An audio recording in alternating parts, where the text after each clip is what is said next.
시청자 여러분 안녕하십니까? VOA 뉴스투데이 시작합니다. 조 바이든 미국 대통령은 김정은 북한 국무위원장을 만날 의향이 없다고 백악관이 밝혔습니다. 토니 블링컨 미국 국무장관은 북한의 탄도미사일 발사는 불법적인 행위라며 미국과 한국, 일본은 한반도의 비핵화를 진전시키겠다는 뜻을 함께하고 있다고 강조했습니다. 첫 소식 김영규 기자가 보도합니다. 젠 사키 백악관 대변인은 29일 정례 브리핑에서 미국 정상회담 가능성에 대한 분명한 입장을 밝혔습니다. 조 바이든 대통령이 북한과의 외교에도 준비돼 있다고 밝혔는데 여기에 김정은 위원장과 만나는 게 포함되느냐는 질문에 바이든 대통령의 접근 방식은 상당히 다르다면서 그런 의향은 없다고 밝힌 겁니다. I think his approach would be quite different, and that is not his intention. 앞서 바이든 대통령은 지난 25일 북한의 탄도미사일 발사에 대해 유엔 안보리 결의 위반이라고 지적하면서 북한이 긴장 구조를 선택하면 상응하는 대응이 따를 것이라며 경고했습니다. 아울러 바이든 대통령은 북한과의 외교에도 준비돼 있지만 이는 최종적인 비핵화가 조건이 돼야 한다고 강조했습니다. 토니 블링컨 미국 국무장관은 북한의 최근 단거리 탄도미사일 발사에 대해 강하게 비판했습니다. 블링컨 장관은 29일 뉴욕 외신 기자단과의 인터넷 화상 간담회에서 북한의 이번 단거리 탄도미사일 시험을 불법적인 도발로 규정하며 북한은 규탄을 받아 마땅하다고 밝혔습니다. What we see from these unlawful nuclear and ballistic missile programs is a serious threat to international peace and security, and something that undermines as well the global non-proliferation regime in which we all have a strong interest. 블링컨 장관은 또 미국과 한국, 일본은 이런 도발과 한반도의 비핵화를 진전시키는 데 뜻을 함께하고 있다면서 북한 정권의 도발은 미한일 3국과 다른 동맹들, 협력국의 결의를 흔들지 못한다고 강조했습니다. 이어 이 같은 결의는 북한이 해당 지역과 영내를 넘어 보이고 있는 위협을 약화시키기 위해 더 강력한 입지에서 북한에 접근하려는 것이라고 밝혔습니다. 이런 가운데 린다 토머스 그린필드 유엔 주재 미국 대사는 유엔 본부가 있는 뉴욕에서도 이와 관련해 관여를 하고 있다면서 일본, 한국 측과 나아갈 방향에 대해 협의했다고 말했습니다. 토마스 그린필드 대사는 또 유엔 안전보장이사회 내에서 대북제재위원회인 1718위원회의 회의를 열었으며 유엔 내에서 취할 수 있는 추가적인 행동을 모색하고 있다고 말했습니다. VOA 뉴스 김현교입니다. 최근 북한이 한국 동해상으로 발사한 미사일과 관련해 북한 문제가 격화될 경우 그에 상응하는 조치에 나설 것이라고 미국 국방부 대변인이 밝혔습니다.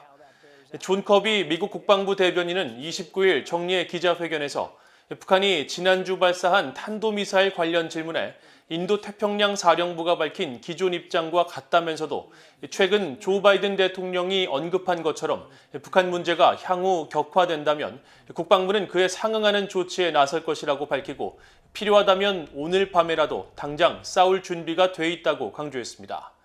앞서 인도태평양 사령부는 북한의 탄도미사일 발사에 대해 상황을 예의주시하면서 동맹, 우방과 긴밀히 협의할 것이라며 한국과 일본에 대한 미국의 약속은 여전히 철통 같다고 밝힌 바 있습니다. 커비 대변인은 또 이번 발사가 향후 북한 비핵화 협상에 미치는 영향 등에 대한 질문에는 로이드 오스틴 국방장관이 이 문제에 대한 분명한 입장을 밝혔다면서 미국은 북한의 비핵화가 달성되기를 원하고 한반도의 안정과 안보를 원한다는 것이라고 거듭 강조했습니다. 바이든 행정부의 대북 정책 검토가 마지막 단계에 접어든 가운데 미국 내 전문가들이 다양한 대북 정책 제언들을 제시하고 있습니다.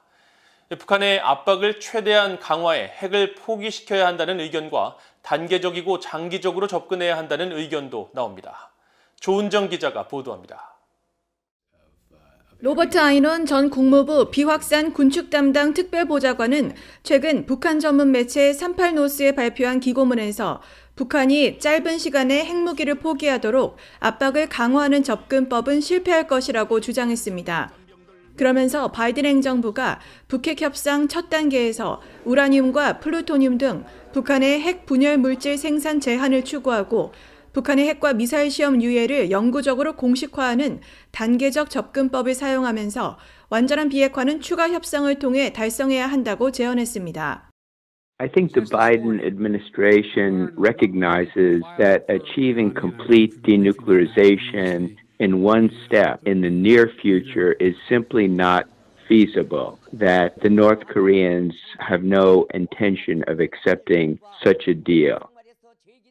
마이클 오헨런 브루킹스 연구소 선임 연구원도 USA 투데이 신문 기고글을 통해 단계적인 비핵화 협상의 필요성을 강조하면서 1차로 핵물질 생산과 실험 중단을 지적했습니다.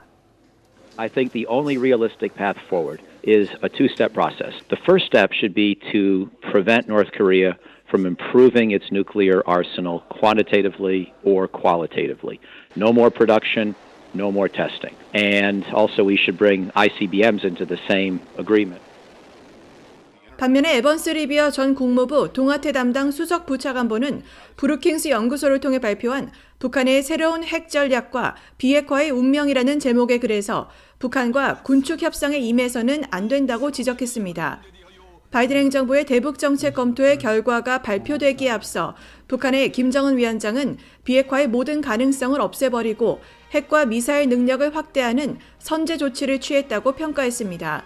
그러면서 이는 사실상 핵 보유국 지위에서 미국에게 군축 협상을 강요하기 위한 조치라면서 바이든 행정부는 북한이 원하는 군축 협상이 아니라 대규모 압박 캠페인을 벌여야 한다고 주장했습니다.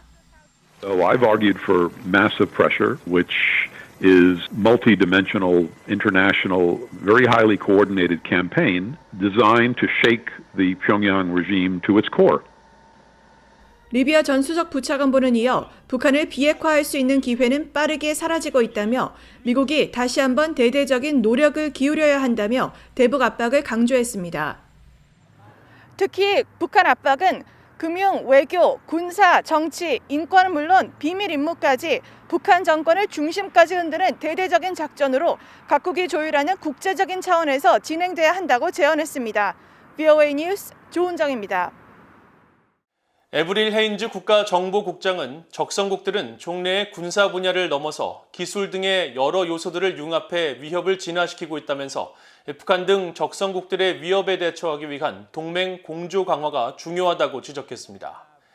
헤인즈 국장은 29일 워싱턴의 정치 전문 매체 더 힐이 개최한 화상대담에 참석해 중국과 러시아, 이란, 북한 테러 등의 위협에 대한 평가를 묻는 사회자의 질문에 이같이 답하고 이런 위협에 대처하기 위해서는 정부 부처의 대응 전략을 통합하는 것이 무엇보다 중요하다며 바이든 대통령이 강조한 우방과의 공조 강화도 그중 하나라고 말했습니다. 대담에 함께 참석한 찰스 브라운 공군 참모총장과 제임스 맥콘빌 육군 참모총장은 국방부 차원에서는 합동군의 모든 명령 통제 체계를 통합하는 합동 전영역 지휘 통제가 향후 위협 대처에 핵심 역할을 할 것이라고 강조했습니다. 미국 국무부에서 한반도 문제 등 동아시아 정책을 전담하는 동아시아 태평양 담당 차관보에 데니얼 크리튼 브링크 베트남 주재 대사가 지명됐습니다. 백악관은 26일 보도자료를 통해 크리튼 브링크 대사의 차관보 지명을 발표하고 크리튼 브링크 지명자가 지난 1994년 직업 외교관을 공직으로 시작해 주로 아시아 관련 업무를 맡아왔으며 중국어와 일본어에도 능통하다고 설명했습니다.